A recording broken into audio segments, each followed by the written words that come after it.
Today I'm going to speak about a pair of witnesses that have not officially come onto the scene yet. One of them has announced that the two witnesses are here, but that they are in waiting. The reason that I'm speaking about him today is because he already has a lot of people watching for his next move. Before getting into any details, I want to speak of the heart of the matter. All of us must be diligent in our pursuit of truth. We cannot rely on our own understanding or the teachings of men unless those men are being led by Elohim and his Son. I mentioned a couple of days ago that when I was speaking of Ron Wineland, how my father led me through a short season in his camp. I met Ron on a few occasions and had email correspondences with him. I believe that he is very sincere in his belief that he and his wife are the two witnesses. I also had correspondences with the man that I speak of today. He goes by the username on YouTube of Witness to the 144,000 and 3 other usernames. I believe that he is very sincere, that he and another man are the two witnesses as well. I marvel at this because it shows the conviction that any of us can have in our hearts that we have it correct. I assure you that I have approached this matter of proclaiming that I am his witness with great fear and trembling. Can you imagine the judgment that any of us would deserve if we led another astray and pointed them towards the lake of fire? Even if I just led one other astray and they ended up dead for eternity because of my actions, how great of a crime would this be? It would be great indeed.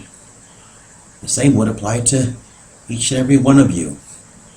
And the same applies to these men who I seek to expose. Woe to me if I led anyone away from his true prophet. Just as woe to any of you if you lead another soul away from who our Creator's true prophet is. Forget our own lives. What we do to deserve eternal death is one thing, but to lead another there with us is another.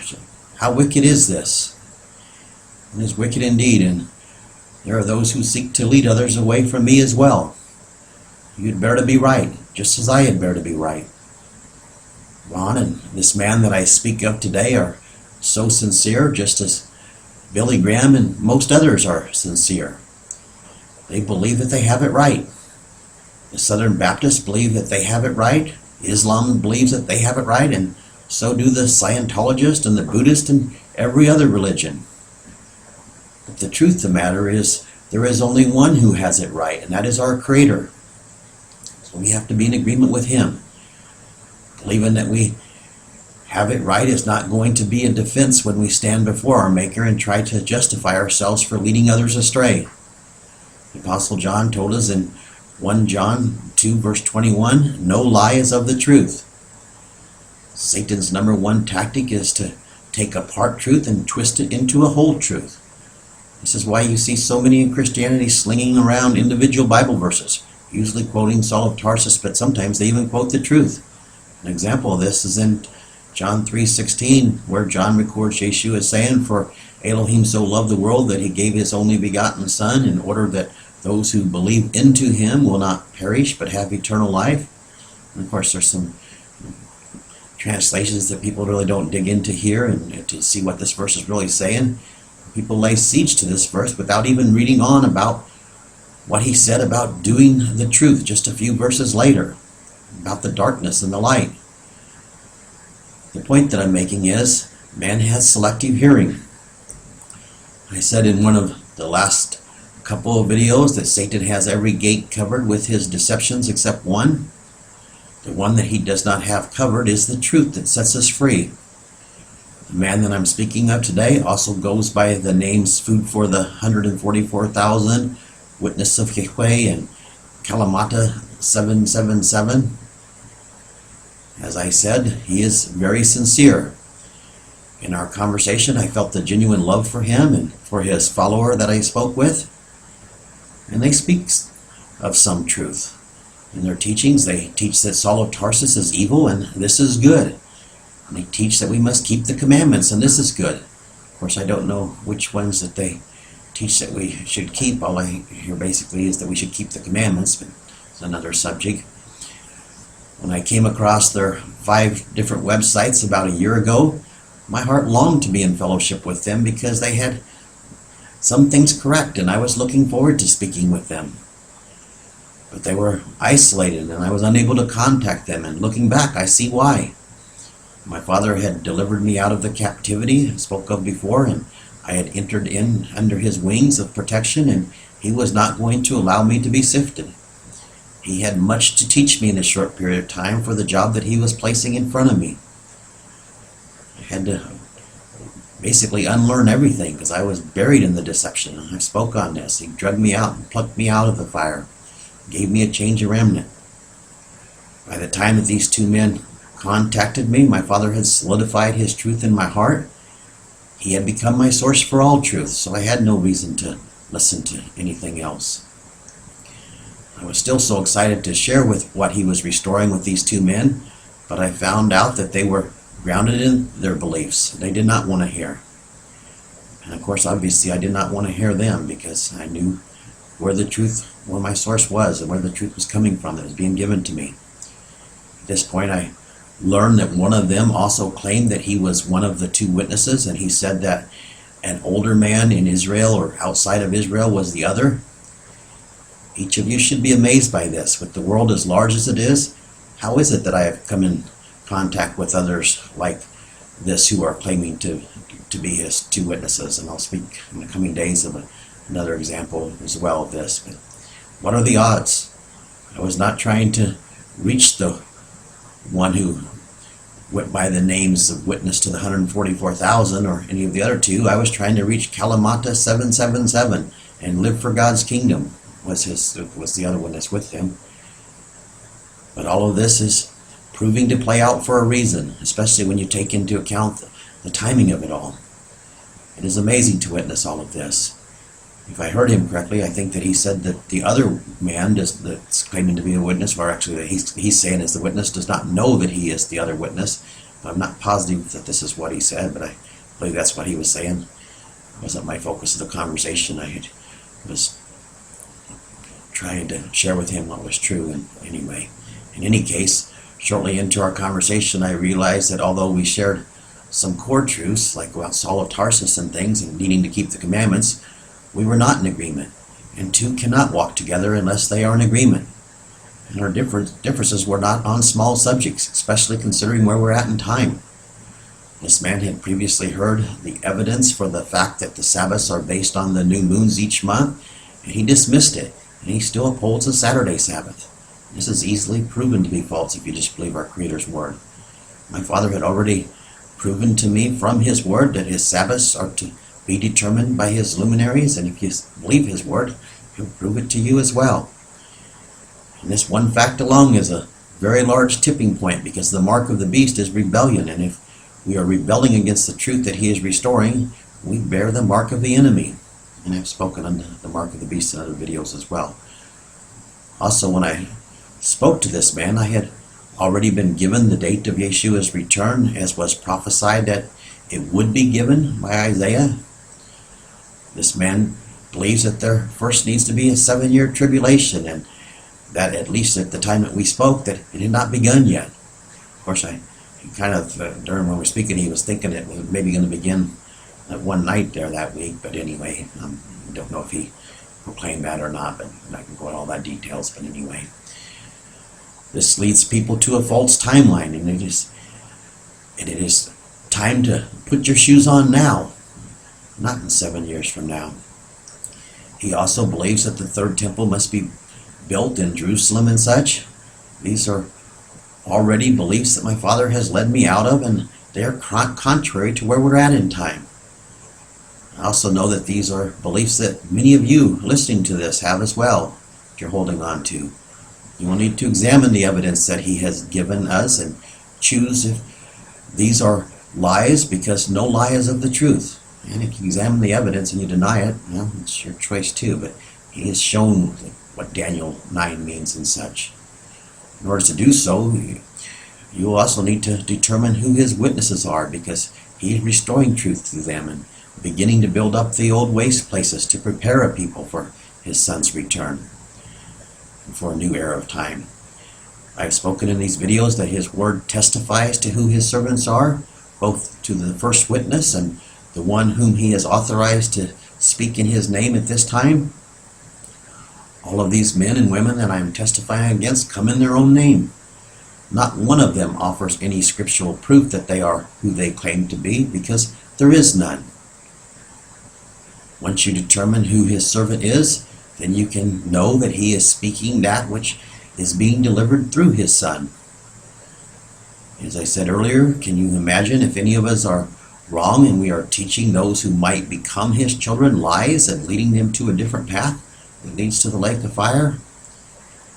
If Saturday is the day that makes Ron Wineland and this man and some other of the other candidates for being the witnesses possible, I suggest that you examine this evidence with fear and trembling, as I have done. And the evidence is overwhelming, so you might just want to start with when the Sabbaths are. That's a huge one. And of course, many of you have come to understand that truth, and you're still held up, and maybe you're even understanding that Saul of Tarsus is false, and you're still holding on to other false doctrines and such. Examining this evidence applies to each and everything that I have spoken, or that these other two have, or any of the others have spoken. The climax of man's self-rule is boiling down to the truth that will set you free, just as it always has. His temple was built with the truth. I have spoken in these videos that the truth is the Logos of Elohim, just as Yeshua testified that it is. The Logos is the pure and righteous character of Yahweh Elohim as defined by his word. The temple is the 144,000 that were measured by his Logos, not some third physical building.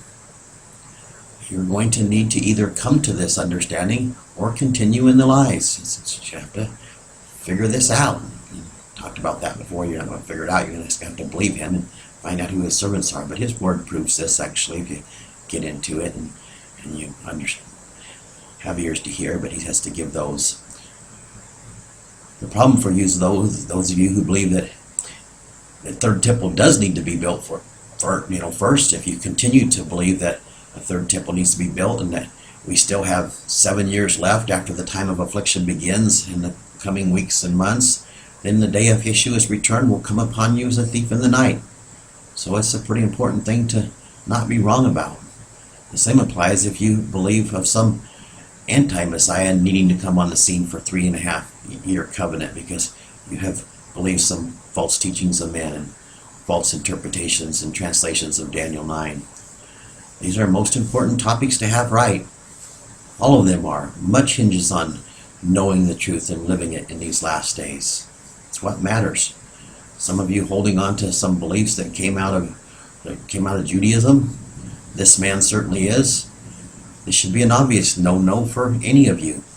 Yeshua condemned many of their practices nearly 2,000 years ago, and this was before they were dispersed into the world. And much more so are they further from the truth today. The false religion that came back to Israel in 1948 is even further from the practices of the Jews 2,000 years ago. Judaism is a bunch of blasphemies that came out of the hearts of rabbis and their traditions. I spoke on this in other videos. My heart longs for all of us to be in agreement with the truth that sets us free. My heart also longs to be in agreement with this man that I speak of today as well, and as well as the man who is following him that I also spoke with, as well as whoever else is in their group. I'm not sure how large their group is. We never talked about that. It is just that no lie is of the truth. We cannot compromise the truth for agreement's sake. So as much as I want to be in agreement with these men and each and every one of you, as I also want you purged out. So if you don't come into agreement with our Creator's truth. I speak of this man today because there is a large number of people who are subscribed to his channels on YouTube and to the other man's site, and when things intensify, I suspect that they will emerge on the scene. I call these sites out by name because I see that many of you who are beginning to respond to the truth are also favoriting the videos from these sites and recommending these videos to others. You have to be careful. Just imagine if someone is coming to the truth and they look at one of your favorites and they get led astray by it. If you don't think that it matters when the seventh day is, or if you think that it does not matter who his witness is, or that the truth that he is restoring through him does not matter, then this is your choice. If you think that it does not matter if you are guilty of leading another from the truth, this is your choice as well.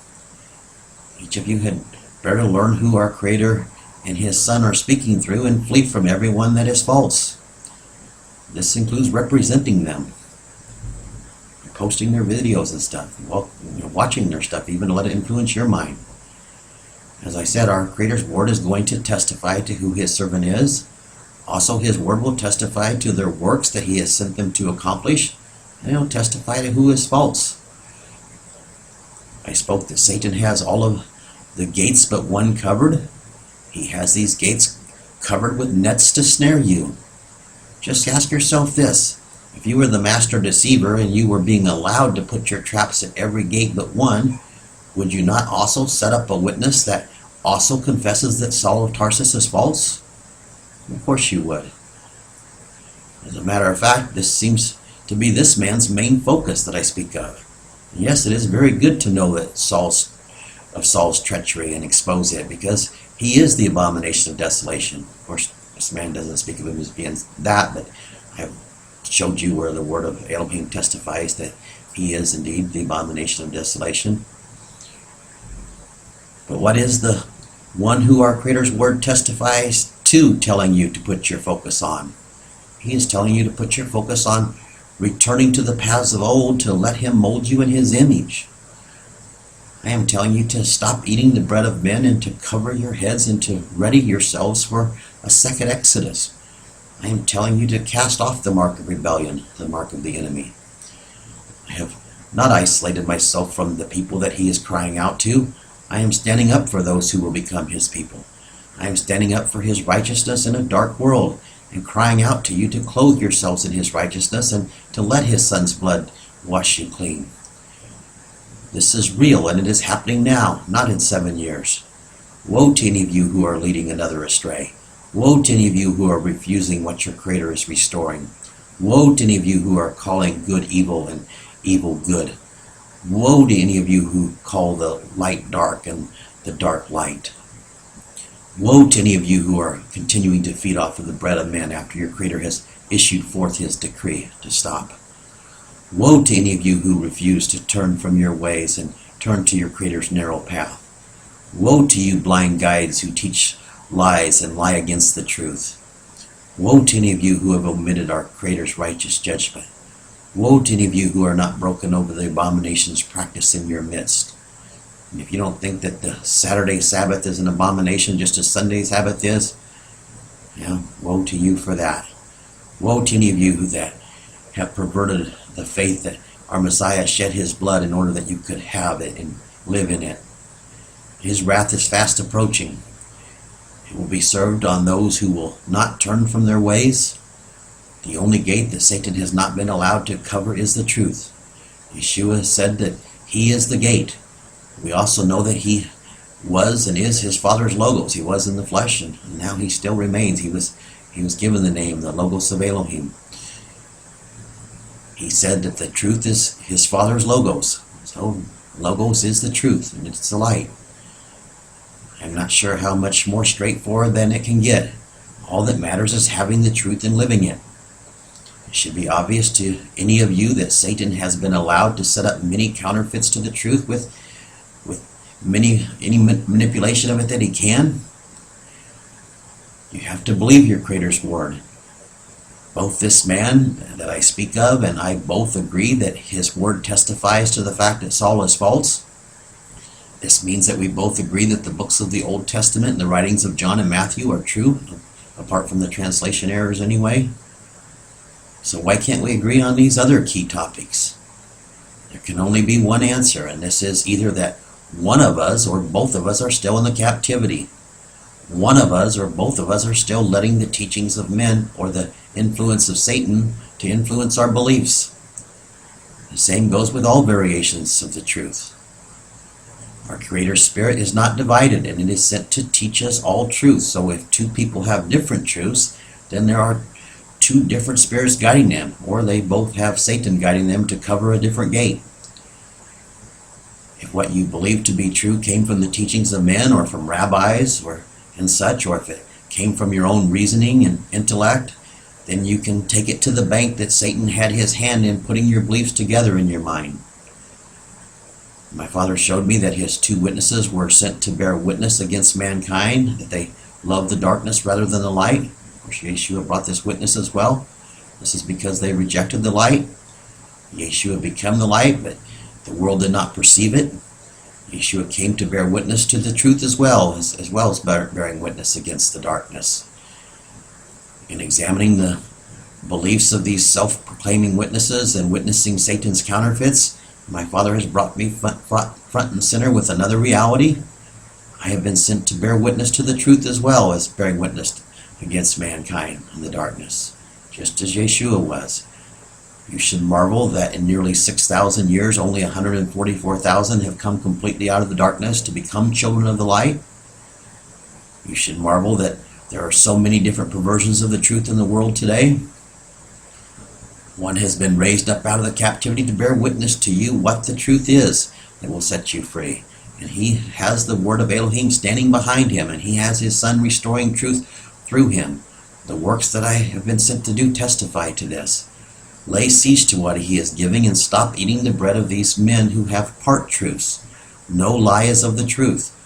They have part truths for a reason, and the reason is Satan has been allowed to give them to them to test you and to prove you, to see if you will believe Yahweh your Elohim and love him and love his ways or not.